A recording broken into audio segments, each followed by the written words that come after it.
Hello. Hi Rohi. I will just wait for 2 minutes. I think the rest are joining in. Okay.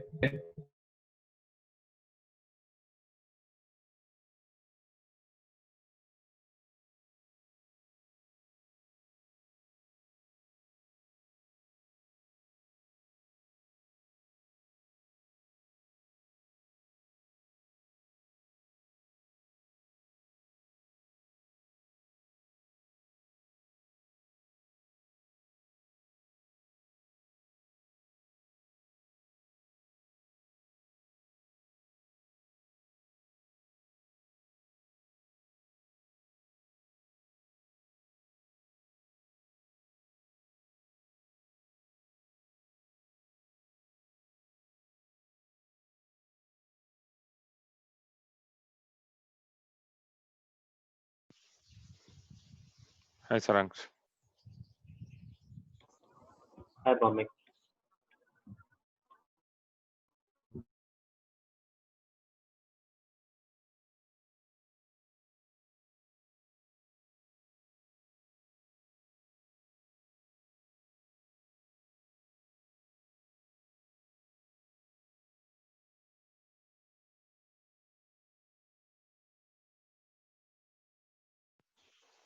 Hi Isha. I think at least some of us are here. So let's make it a start. So I hope you can see my screen. We are going to start with a new library today, something which we discussed in the last class as well. So I'll not waste your time. I'll quickly go through the basics first, and then we'll see how much we can cover today. Yeah. So while we do, let's say, data science, so when we are doing data science, the life cycle, I'll just quickly tell you the life cycle. This is going to be useful. We get the data. We have already seen this, by the way, once. We get the data first, so we collect it. Okay, we have to collect the data basis some question. So we should always have some kind of curiosity or some kind of question. So somebody is trying to solve some kind of problem. There can be cases where this question may not be there. Okay, so there can be cases where we have no questions at all. Okay,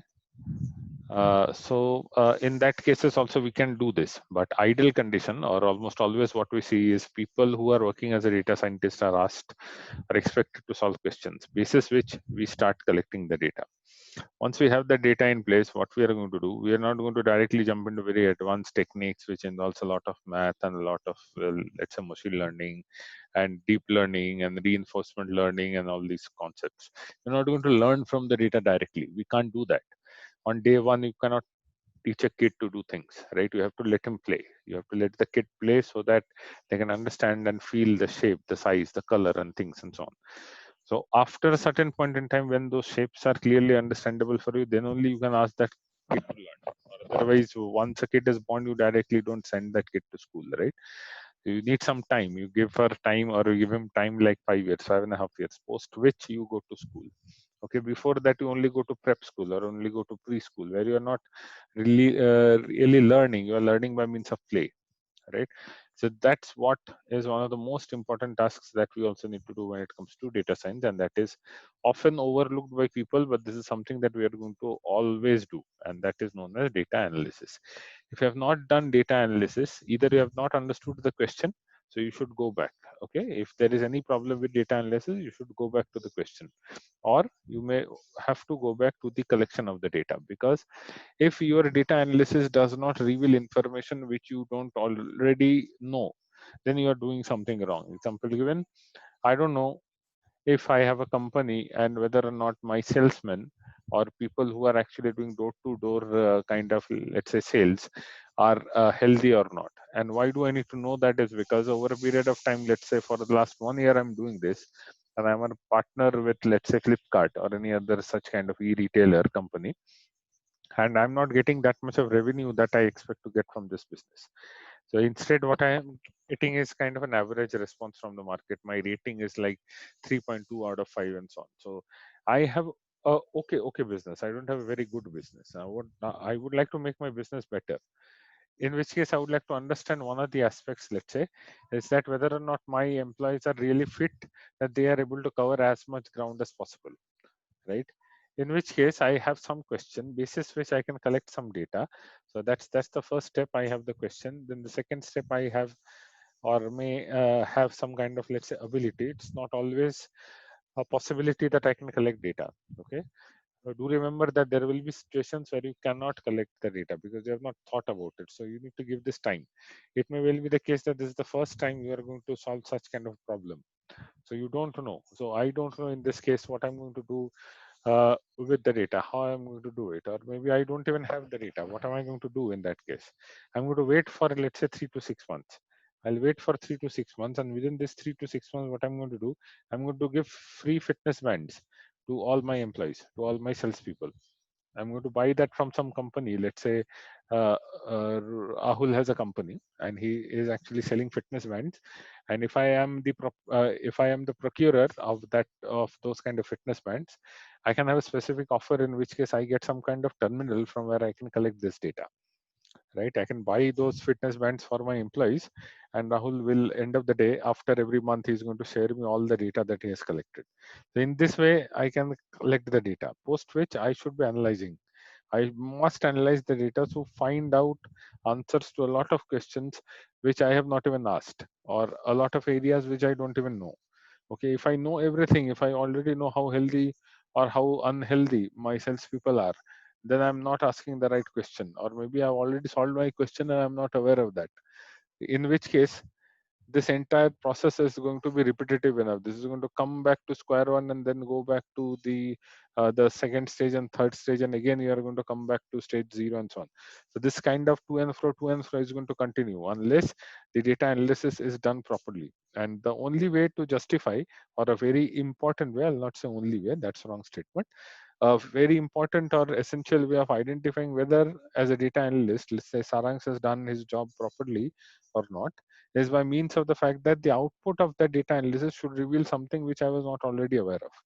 In which case, then yes, then some thorough exercise was performed basis some 3 to 6 months of data that I've collected. Post which we may want to do modeling. So this is kind of a stage where we might want to do modeling, because many of the times we'll see that 80% of my problems are actually solved during the data analysis stage itself. There may well be the case that not always I'm going to ask questions which are predictive in nature. In this case, how healthy are my salesmen? I'm not trying to predict whether, if I'm going to hire a new salesman, whether that person is going to be healthy or not basis if I get his health data, or if I get his BMI data, or if I get his historical data. What I'm trying to do is I'm trying to cluster or organize my own employees into, let's say, two groups. Okay, group number one where people are fit, group number two people are unfit.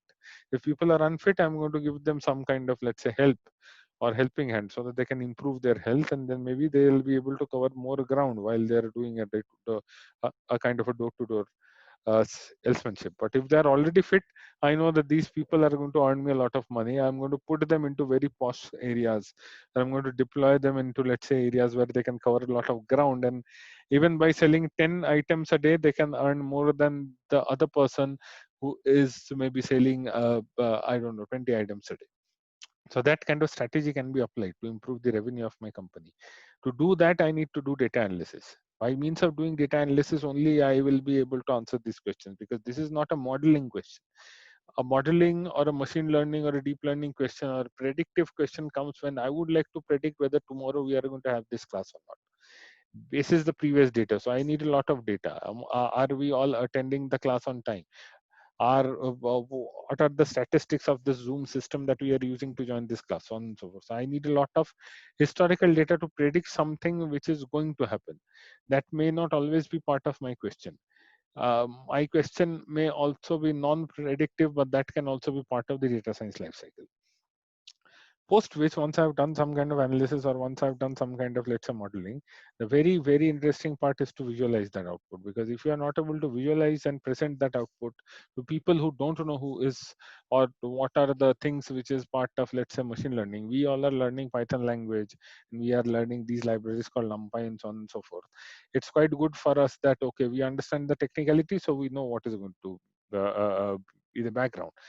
So not everybody is going to be PhD in math. Your managers are not going to be. Your customers are not going to be. So if you are going to, let's say, advise them what to do, and what not to do, then you will need to use visualizations in a way that they are able to understand things. Right? Example given, there is a very common thing which people do when they or people who are working into, let's say, the retail stores where X and Y items are placed together on the same rack or on the same shelf in DMart or into Big Bazaar.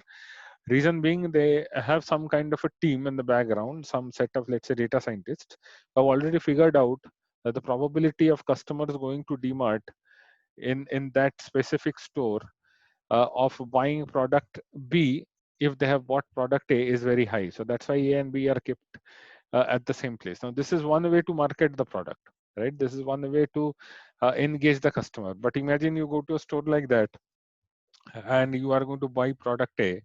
If the salesman who is there, if the helper who is there, or people who are there to help you buy the products, if they come to you and they tell you that, sir, the confidence value and the support and the lift value for your association rule mining is so and so, so and so, and so and so, you yourself have not understood these points now, so maybe it is going to confuse you.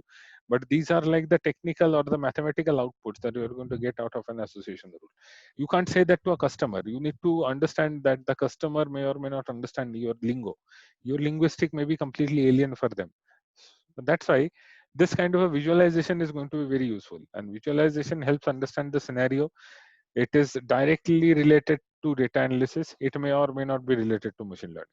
Not all the machine learning or not all modeling techniques are necessarily going to result into some form of visualization, but I would strongly recommend that to try to convert them into into the visualization form. Now the point is, for the last 10 minutes, why am I explaining this flow to you is because as of now we have not seen how to ask a question. We are going to look at this at later stage. We have not seen how to collect the data. Okay, because this is going to be very specific per the organization. Although to some extent asking questions is also specific, but there are certain ways in which as a data scientist you can try to extract information out of people whom you are working with. So these are two areas which are either the ones that we have not covered, or we may not be able to cover to a good extent. When it comes to collection of data, we are going to look into certain things, but we may not be able to look into all of the things. When we look into SQL and things, we are going to look into collection of data. Then comes machine learning and the visualization. So this needs a lot of experience because this is not going to come on day one. I don't know what machine learning to apply unless and until I know the question, unless and until I have the data analysis or the model in place. So there is no need of doing the visualization, right? If I already have the question and the data and I don't have any analysis, then there is no point of doing these two things. That is the reason why what I am going to do now is that I am now going to use this. So this is my prima facie right now. This is what I'm going to do now. This is what we are going to do for at least the next few weeks, if not more. So this is what we are going to concentrate now. We are going to look at this area at least for 1 week, and then we are going to look at the basics of this area for the next 1 week. Then we are going to go into advanced things like statistics. Then we are going to go into probability. Okay, so these are things that we have to explore because these are all part of the data analysis process. So at least for the next 3 weeks, we are going to look into this only because this has to be very well clarified, and that's where this library comes into picture. Okay, this library has a full form. This is actually an abbreviation. NumPy means numerical Python. Okay, so it is a Python library which is specifically created to do numerical operations. Okay, it cannot do any textual operations. It will not be able to handle files for you. It cannot do any OS kind of commands like we saw in the last class, right? It's not going to do anything for you other than numerical operations. Then the question is, why are they useful? Is because many of the data analysis techniques, or I can say majority of the techniques used in data analysis as well as in machine learning, requires a lot of math to be performed. So that is what we are going to target. We are going to target math. And when we are going to target math, and when we look into this math, we are also going to look into the essentials of math that we need to know. We do have separate things or separate chapters or agendas that we already have in the curriculum. I hope you have seen it, the notepad that I had shared earlier, which has the details of what all mathematics we need to know covering, let's say, linear algebra, we have statistics, we have probability, and we have a very small part of it's a calculus as well. We don't need that much, but we need to understand how calculus is applied. So these are things which we are anyways going to cover, but then we are going to combine that math knowledge with practical knowledge as well. And that practical knowledge majorly comes from a library called NumPy. And there is one more library which we are going to look at later on, which is also known as SciPy. So Scientific Python is yet another library which helps us do that activity. So we are going to look at SciPy at a later stage because this is a more scientific thing and statistical thing. We have not looked into statistics and probability right now, so this is not the right time to go there. So that's why we are going to look into the NumPy arrays first. Okay, so this is part of the data analysis that we are doing. Let me just zoom a bit.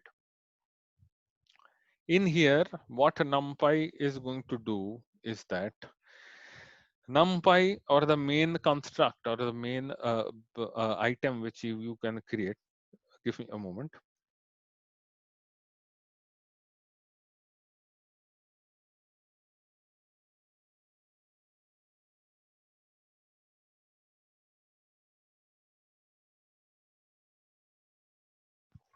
Yeah. So the main construct which we have in case of NumPy are arrays. So this is by far the most commonly used data structure when it comes to NumPy library. Okay. In majority of the cases, wherever we are going to do any math related to data analysis, we are almost always going to use arrays. Arrays are nothing but matrices. Okay, I don't know how many of you are already aware of matrix algebra, but we are going to look into matrix algebra in depth later on. I'm going to explain as I go so that you don't feel bored, or you don't feel disconnected from the discussion. But just remember as of now that array is a collection of numbers. Okay, array is not like lists. The NumPy arrays that we are going to work here are not going to be heterogeneous when it comes to characteristics. They can either be containing integers or floating point numbers or both. And that's how we are going to construct arrays. Okay, so arrays are basically, you can say, lists. Okay, they are basically lists, but which can have only one of the two data types. Either they can be integers, or they can be floating point numbers, or they can be both. Okay, now there is one more thing that we need to understand, is that there is a concept of containers.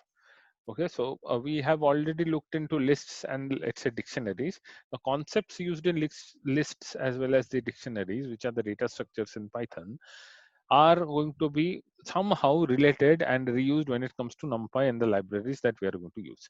I don't want to go into depth there right now because that's a bit high level. You won't understand it right now, but when we look at examples, you'll come to know.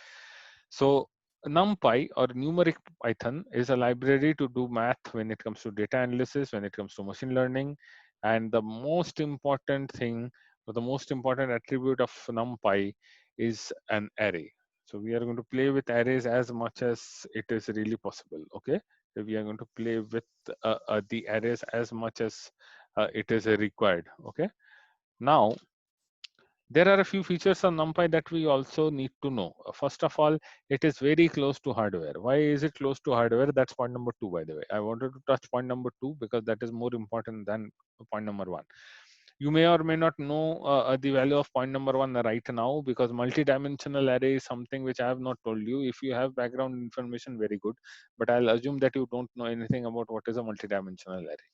You can consider that to be an array of array. That's not really, or this is not really the time to comment on how much you have understood with that statement. So let's assume that you don't know what is a multi-dimensional array.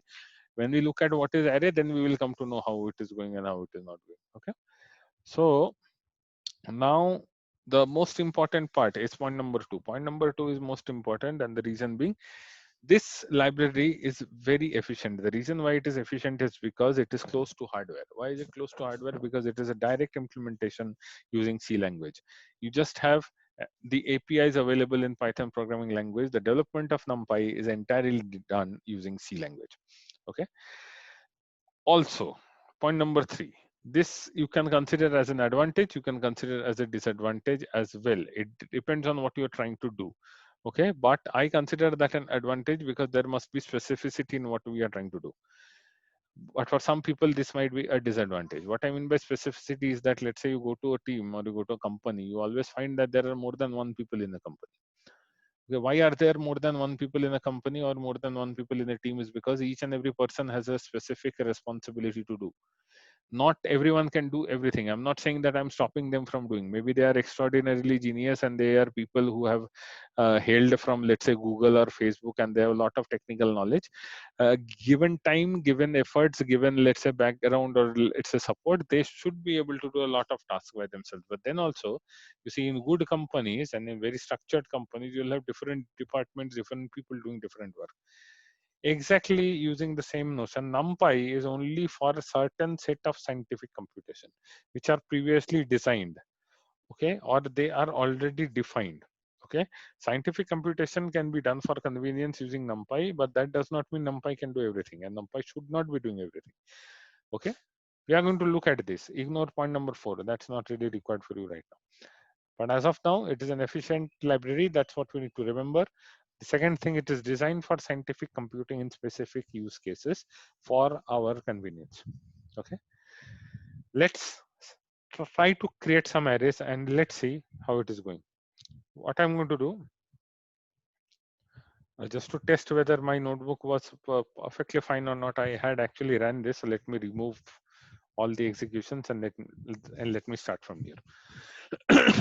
Okay, first of all, as of course, I'm going to import the library. Okay, while I import the library, I'm saying import numpy is np. So this is the line when I am actually import the library. Okay, if I import the library, then I will be able to use that. I've given it an alias as well. The alias is np in this case. So wherever I want to create any objects from that library or do any operations, I'm going to say np dot and then the work.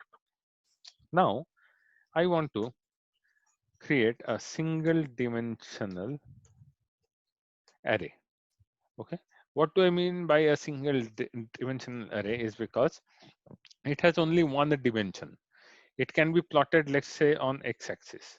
Okay, imagine you only have the age of all of us. So we are 5 people in this call. Let let's say that Isha has already written down the age of all of us. Okay, then this is a one-dimensional data. It only has a single dimension. Now, what becomes of a two-dimensional data? Two-dimensional data is when Isha has already written down the weight as well as the height, right? So rather than taking our age, she has written down the weight and the height so that she can calculate, let's say, the BMI. So age was a 1D example. Weight and height becomes a 2D example because now I have two dimensions or two types of information or two kinds of information about each and every individual joining this meeting, right? So that's called 2D. 3D is what, let's say I have age, height, and weight. Okay, in that case, I now have 3 dimensions of data. The moment you go beyond 3 dimensions, it is not possible for you to visualize. We will come to the visualization part or understanding part later on. But mathematically, there can be any dimension of data. You can have any dimension of data at all. Okay, when we look into mathematics, we will come to know how this is working. Okay, but don't worry about it right now. As of now, please understand one dimensional is where you have only one set of data or one type of data, let's say height, about all the rows, or you have only one attribute about all the rows or all the entities. In this case, I'm creating a one-dimensional array. Let's say these are the number of classes which I have in my school. So I have class 0, which is like KG, and then I have class 1, class 2, and class 3. Okay, if I create an array by means of, let's say, not using this NP array, then also I can create an array. Okay, that will simply be a list which can be used as an array. We can do mathematical operations within that list. We are going to look at that. There is an example. Okay, but if I use np.array, this is a very interesting thing that it does. Okay, and the interesting thing it does is it creates an array in a very memory efficient way, in which case it becomes very easy for us to access the items and print the output or to do operations with them. Okay, one more way of creating an array. Here what I have done, I've clearly defined the attributes or the values which will be there inside the array. There will be 4 values, 0, 1, 2, and 3. What if I want to create, I want to create a one dimensional array with all natural numbers, okay, starting from 0 until 10. Okay, in this case, I can use a function which or a method which is part of NumPy library, otherwise known as arange. Arange is known as array range. So it is a range of numbers by means of which I'm going to create an array. So that's why arange. Okay, if I execute the cell, what I'm going to get is, for the first output, I get 0, 1, 2, 3 because I've clearly defined the start and the end. In this case, I've taken the range until 10. So that's why I said from 0 until 10. Okay, so 0 is also a natural number. Until 10. Until 10 means 10 is not included. If I say 11, then only 10 is going to be included. So remember this, if you're taking an A range, the value which you pass here is the max value exclusive. So it will not be it will not be included in the output. It will be excluded from the output, right? Now, what does this say about creating an array? It's just like we have created a statement, we have executed it, and we have created an array. It does not tell me anything about the functionality of NumPy. I could have done this using a list as well, right? Can I do this using a list? The answer is yes. I could have done this using a list. My list array is equal to 1, 2, 3, 4, 5. And then I'm going to print my list array. If I do that, then also I have a list. The only difference between the first one and the second one is the way it is represented with a comma. And in this case, I don't have any comma. I can also do similar operations here, right? I can do plus, minus, add, sum, and I can do a lot of things. Then what is the use of this? This is what we are going to understand here. I am creating a list L, which is going to take a range of first 1000 numbers starting 0. The starting 0, it's going to take the range of first 1000 natural numbers. This is by means of Python lists. Okay, I'm creating a Python list for first 1000, that is 0 from 0 until excluded. Okay, so this is creates a range of numbers, right? What if I want to do a lambda function on top of it? Okay, I'm trying to multiply each number with 2. This is an inline function. This is list comprehension. This is something which we have already seen earlier. Okay, this is kind of a lambda function, but I usually I'm going to use these two terminologies with respect to each other. So this is exactly not defined as a lambda function, but this is a comprehension within list. People who have not seen the list comprehension, or maybe they have missed that session on which we did list comprehension, please go ahead with the videos. You will find it really interesting. So in this case, I'm doing a list comprehension where I'm creating a new list where for each element I in the list L, the list which I've already created, square the element. Okay, so our each and every element to 2. So create new list from previous list L with each element of list L to the power of 2. Okay, let's run this and see how it goes. So this is already taking quite some time. I have a machine with 16 GB of RAM. Okay, and it has taken 425. This I believe is the sign for microseconds. Okay, now I'm going to take the same example. Let me quickly verify. I am not able to remember whether this is microsecond or nanosecond. Yeah, let me quickly verify this. I think this is microsecond only, but let me quickly verify. Okay, let me try to print this and see what it is saying. Yeah, it is a microsecond. Okay, now per loop it has taken 50 microsecond or so. Some kind of a statistical information is given over here. Let's not look into it. The most important thing is this is the total time complexity of this operation. How did we get that? Using this. So this function time it, okay, is what we have used in this case. Why? Because we have used time it clause in front of our command to get the time it takes to execute a statement. So basically this statement is executed and we have recorded only the time. You see there is no output. We have not stored that output, or we have not really seen what is the output. Now let's do the same thing using an array. Now let's do the same thing using an numpy array. I'll say numpy uh, array. Okay, so I've created an array a range 1000. So we have seen the function a range. A range is giving me a range of first 1000 numbers starting from 0 until 1000. 1000 will not be included, and a is going to be the variable where this range of numbers will be put into an array. Okay, this is going to be a single dimensional array. Now let's check the time.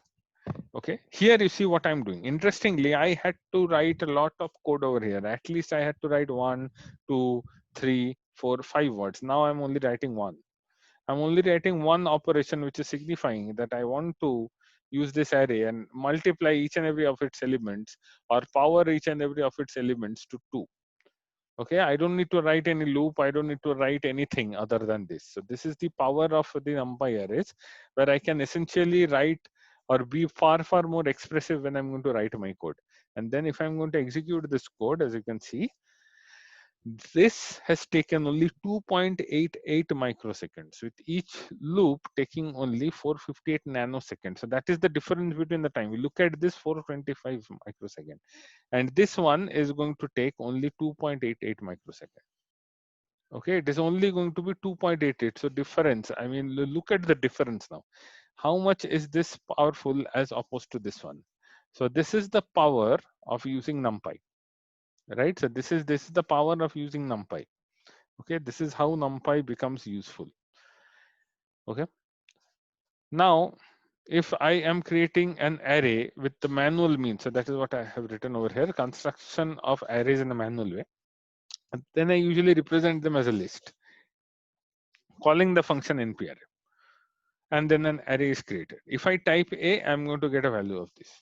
It is going to tell me it is an array with the values so and so. Then what happened here? If I do a print of that statement, okay, if I do a print, then it is going to give me the actual values. Okay, please note this. Now I want to know what are the dimensions. I said that this is a 1D array.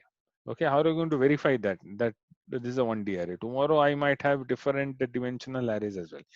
In that case, what I'm going to do, I'm going to use a function which is ndim. Ndim does not take any inputs. It is a method which is also known as a constructor method. So constructor methods into programming, not sure if you are already aware of, these are the methods which does not need you to call them. So there won't be anything like this. If you do something like this, it's going to give an error. Okay, it's going to try to execute it and it is going to say int object is not callable. That's why it is just called like this. Why is this so? Is because uh, within the library NumPy, there is already a method, there is already a functionality created for you where ndim is calculated as a variable. That is the reason why you can only call it as like a variable. Okay, similar to that, you can call the shape variable as well. Okay, you can call the shape variable from the NumPy matrix library or the NumPy library itself, where you will get the shape. Why are you getting 4 comma here? Is because it has only one dimension. It does not have two dimensions. Had it been the case, we have created two dimensions. We are going to do that right now, in which case it is going to give me dimensions or the shape of each and every dimension. So 4 comma nothing means it has only one dimension of data, and that one dimension, that single dimension, has 4 items. I can even check the length, which is just a fancy representation of shape. Okay, so if you are getting confused with this kind of an output, you can print this. Okay, but in case of length, there is a problem. The problem is, let's say I am going to create a 2-dimensional array now. In that case, let's see what length is going to do. Okay, then you are going to understand how length is going to confuse you from time to time. Now I'm going to create a 2-dimensional array. 3D we are going to look at later. Okay, this is a 2-dimensional array. How is this a 2D array? This starting bracket ends over here. So this is the contents of the list. Okay, so if I remove this, this is how I'm going to create the array. Then I'm going to have 2 dimensions. First dimension, comma the second dimension. Okay, each and every dimension will have 3 values, as I have put in this case, in which case I'm going to put them inside that same notation which I have used earlier to create a list. If I print this, I get an array which is something like this, and if I do this, I'm going to get an output like this. You can call this a list of lists without commas, but as you have already seen, list costs a lot of time, an array will cost far, far less time, right? What are the dimensions here? It is 2D. Why it is 2D? Because there are two dimensions. I've created two dimensions within the first set of bracket, and then I've separated it by means of comma. That is why it has two dimensions. Then if I check the shape, now you see what is happening over here. Shape is giving me the shape of the array in terms of row and columns. Okay, earlier it was only giving me the number of items, same as that of length. Okay, why? Because this was a one-dimensional array and there were only 4 items. There were no dimensions at all. There was only a single dimension. In this case, that is not the case. This case, I have two dimensions. I have 2 rows and 3 columns, right? So I have row 1 and row 2. Row 1 containing 3 elements 0, 1, 2, and row 2 containing 3 elements 3, 4, 5. That's why the shape of the array is going to be 2, 3. I have 2 rows and 3 columns. Please remember this. This is going to be very useful when we are going to play with items in the array. The shape or the structure of an array is defined by means of two numbers, so row, comma, column. Okay. Remember this, you will never make a mistake when you are going to slice and dice the arrays. Okay. What happens when I look at the length? The length is 2. So that is the difference between the length I have over here and the length which I have over here. It returns the size of the first dimension. It does not return the size of all the dimensions, which means I have 3 numbers in the first row, I have 3 numbers in the second row. So specifically in this array, I have 6 elements. So ideal condition, or going by the word meaning of the word length, if I only consider the meaning of the word length means what? How much is the length? How many items are there? In that case, it should print 6, but it is printing only 2. Why? It is printing the number of rows in which the data is segregated. So it is taking the first dimension out of shape, right? And it is printing that over here. That's what length does. Okay. If you have 50 rows a data set represented as an array, what is going to be the length? It is 50. Okay. Similarly, you can create a multiple dimensional array over here as well. As you can see, I have 1, 2, 3, and 4. I have 4D data. Okay, I have 4D data over here, and I can clearly see that I have created an array like this. Now there is a catch.